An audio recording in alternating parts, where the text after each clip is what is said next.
Welcome back. This is Kim at Mom's Creative Moments, and I am here today to show you our layout number 6 of our 12 days of layouts for Christmas this year. And the last couple have been really involved and have been very time consuming. This one should be really quick.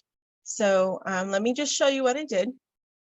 I thought it was really cool that we had the light punch that the Christmas light punch that goes along with this particular collection. This is the Candy Cane Lane paper collection. But since we don't have that punch, I was kind of, disappointed because we have this great paper that has these beautiful lights on it. So I thought, well, you know what? I can create my own lights. And Creative Memories has some great tools for making paper crafting super fun in this regard. I am not a great paper piecer. It's not my forte. There's lots of people that are much better at it than I am. Let me just say that at the beginning, but I had fun playing around with this and thought I would share it with you. This utilizes one of the shapes from the gemstone collection of the custom cutting system that we have. It's also going to use our blue blade from that system. And also we're going to use the barbed wire cartridge for our order maker system and the housing for it. You won't need the paper holder for this, just the cartridge and the housing to punch it. Then we're going to use our permanent adhesive and our repositionable adhesive. And you might want to make a template with just some spare cardstock that you have. You're also going to need some scissors. These are my fussy cutting scissors, the nicer scissors with the super precision point at the end, although we're not going to be using the point today. And then also, if you have one of these, this is great. It's called a chalking pen. And Creative Memories came out with this year. It's kind of a brand new thing. I used it on the black paper here. This is all done with the chalking pen. So you could use a white gel pen. It would give you a finer line than this. And it wouldn't have quite the same effect, but it would serve the same purpose on the black paper. I chose to use the black paper as a backdrop on this for a couple of reasons. One, because I couldn't find a cardstock that I liked that went with it, and I didn't want to put these papers on top of another one from the collection.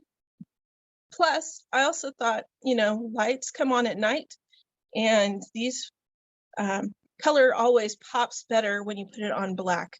So that's why we're using a black page to put these photos on. You'll also notice that there are 3 photo mats at the bottom, and the lights are big enough that you could actually put a photo in each one of these triangular or diamond shaped lights. So in essence, you could get 8 pictures on this page if you wanted to. All right, so let me show you how we do it real quick, and then you can do your own. I've already gotten my lights put together, but I'm going to show you very quickly how it's done. All right, so we're just going to use this spare bit of navy blue paper. This is cardstock, but you don't have to use cardstock. I didn't use cardstock on these. These are just done with the designer paper. All right, so we're going to use our template and put it on here. And our blue blade again, and we're going to use the blue blade on the inside of this diamond template. So we're going to go make sure and get our posts in correctly so we can just glide this around to make our shape. Perfect. All right, so now we have our diamond shape. I must have not pushed down quite so much in there. Okay, now we have our diamond shape.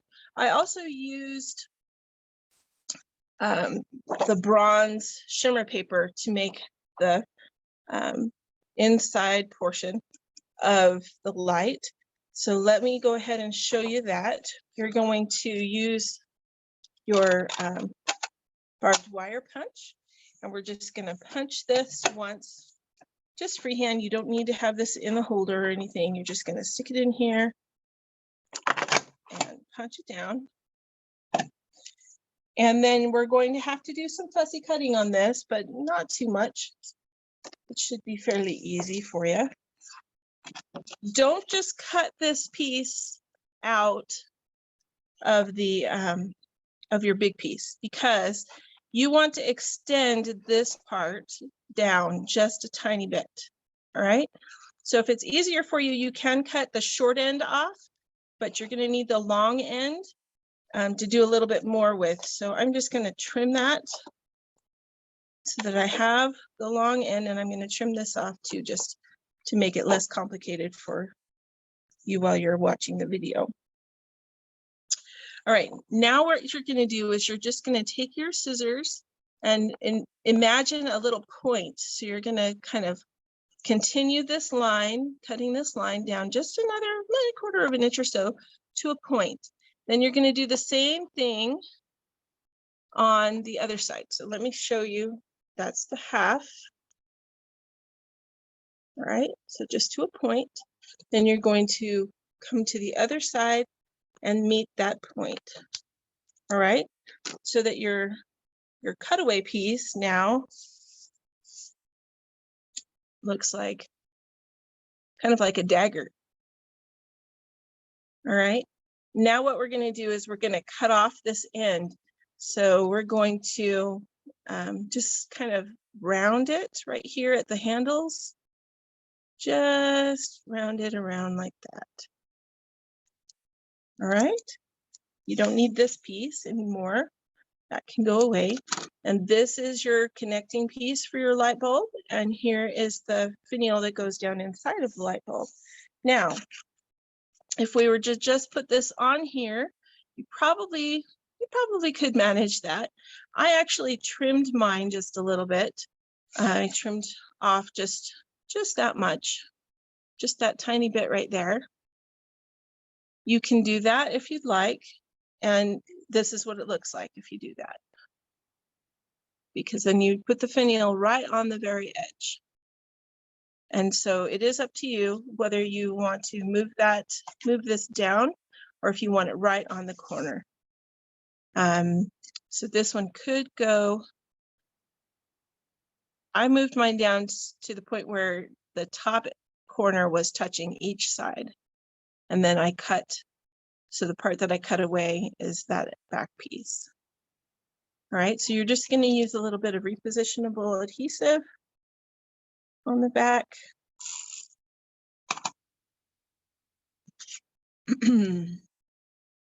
Stick that right on there.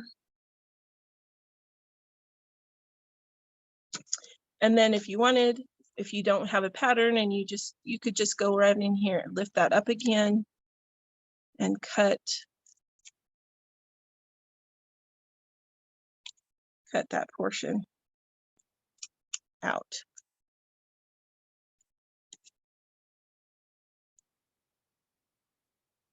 Just kind of wiggle your scissors underneath there. All right, and then you have now we have a blue light, but we're not going to use this one on this page because there's no blue in these patterns, so no worries.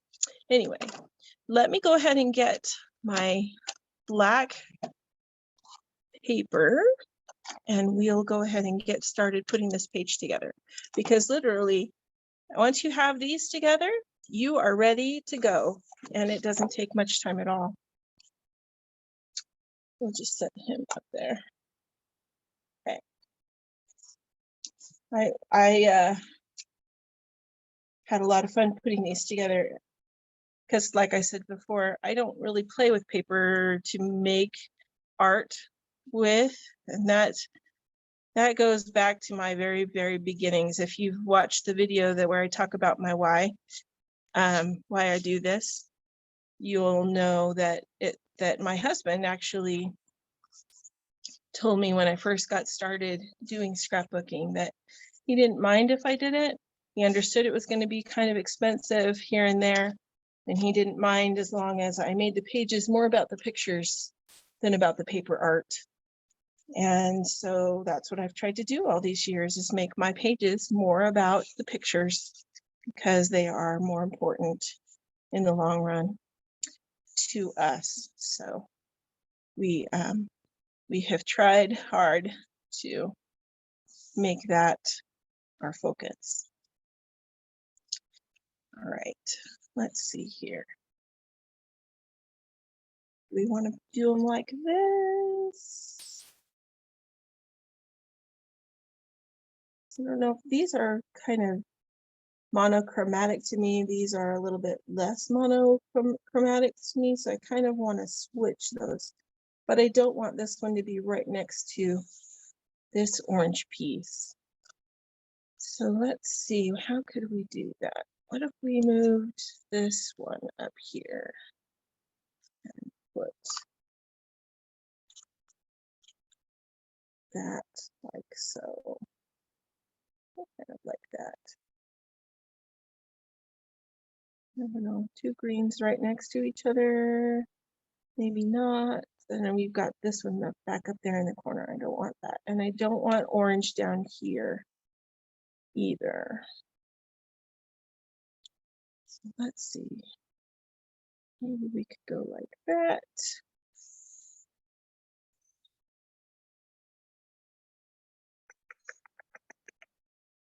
I don't know how I like it best. I think maybe, is that too much orange? It's supposed to be red. I keep calling it orange. Hopefully the people at home office, if they see this, won't get offended.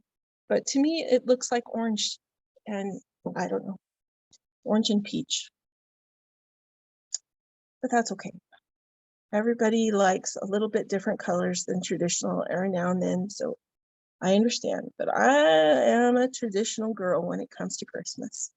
So working with other variations is harder for me. I try hard not to complain though. So, because I know that they work hard to come up with great designs for us and great ideas. So let's see here. I think I'm gonna roll with this, and we're gonna be good with that. Okay, so I'm gonna use my repositionable adhesive to put these cute little lights on the page. And I do my outside ones first and work my way in. That way I can make sure that my outside ones are fitting on the page. Otherwise, you could be doing your layout and you get over here and your last thing is falling off the side of your page because you just didn't allow quite enough room. There we go.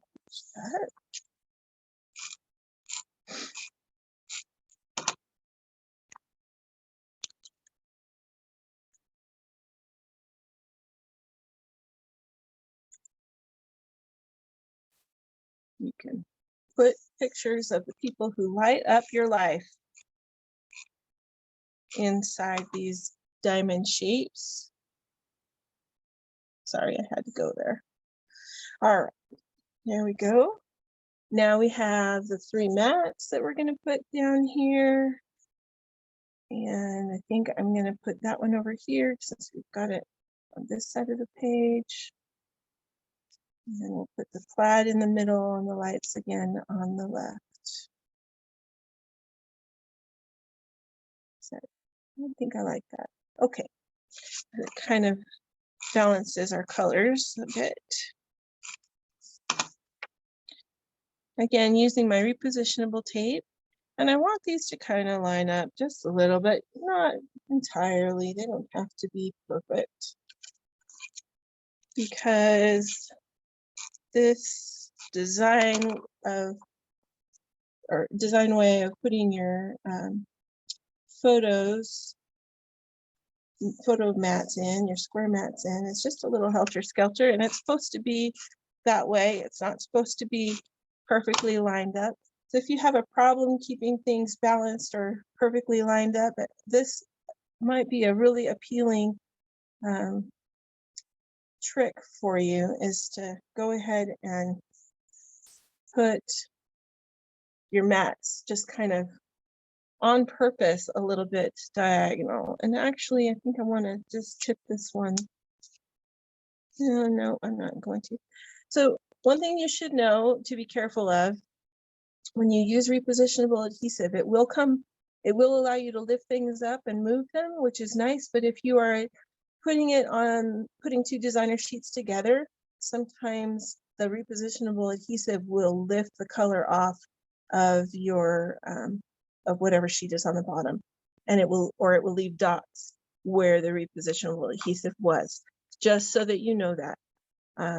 So be kind of careful with that.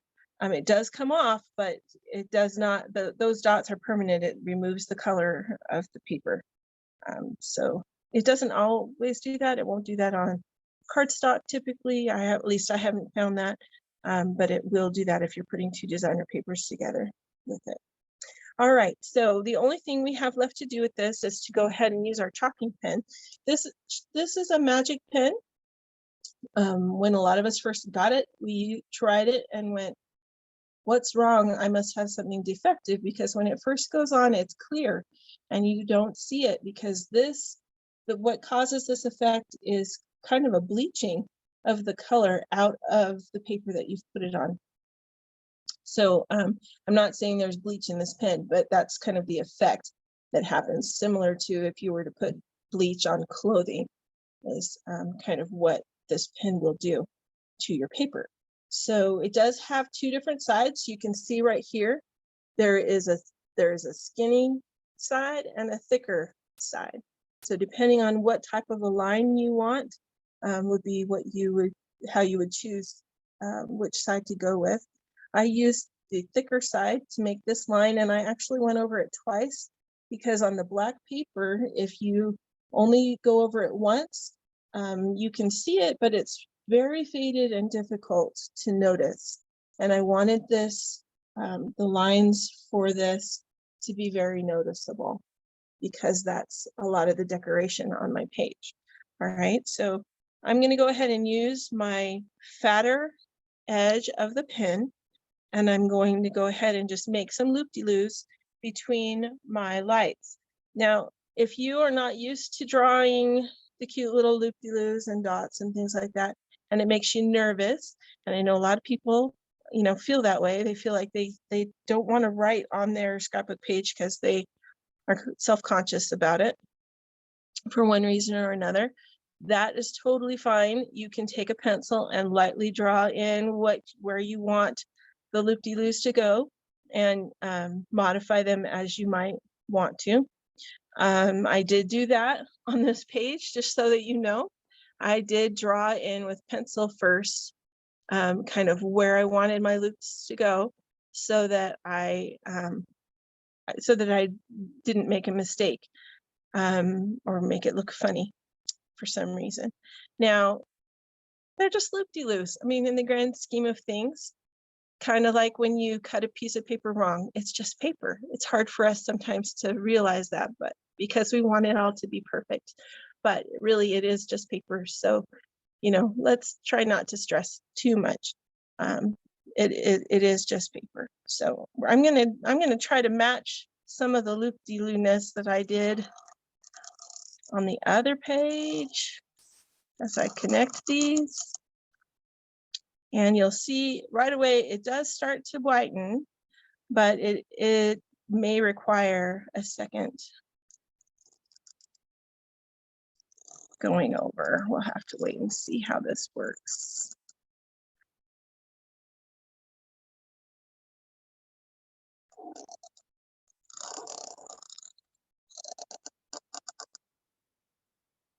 Wanted my strings to match up, so hopefully that works better. All right, so this one's actually whitening up really well. I didn't have to go over it twice. Maybe my pen was just too used to kind of hanging out, and it needed some time to loosen up and get ready. But anyways, let's see. I'm gonna want this one to go up and we'll make this one go down.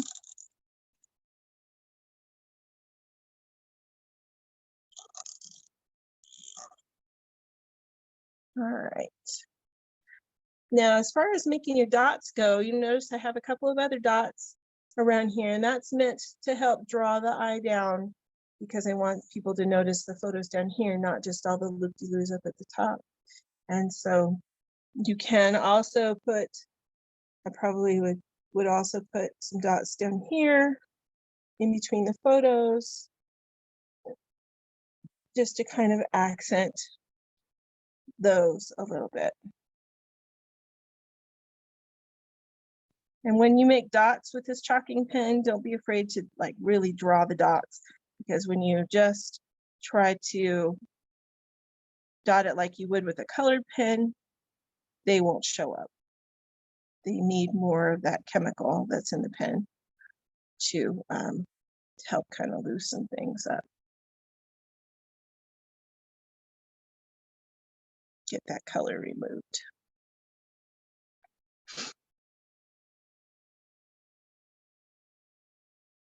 Okay, so then we're going to come up here and we're going to do some dots up here.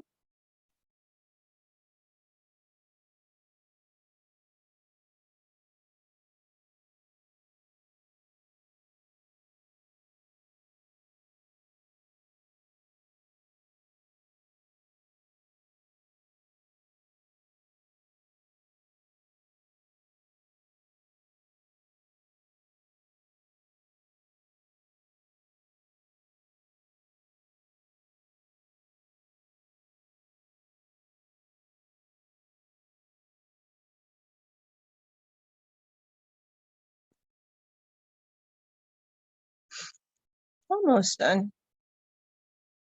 See, this was a pretty quick page compared to some of the ones that we've done in the last couple days.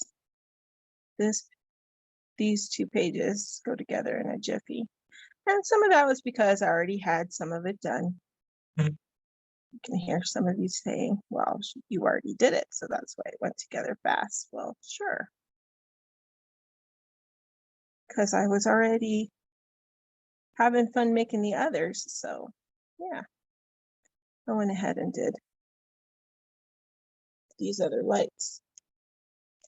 All right, now you could use this pen and you could write, you know, light the night or some type of a holiday phrase that has to do with light, be the light of Christ, something fun would be cute. Or you could come to your embellishments that you received in the ornament that came with this collection and maybe pull something out from here. You could put Rudolph, or let's see, give him a buddy.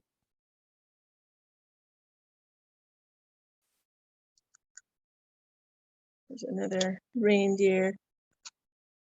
Color just pops off of black paper. It's just really, really fun. I don't know about that one. Fun to play with having a black background. Here's a little one that says Merry Christmas, y'all, which would totally fit with a page like this.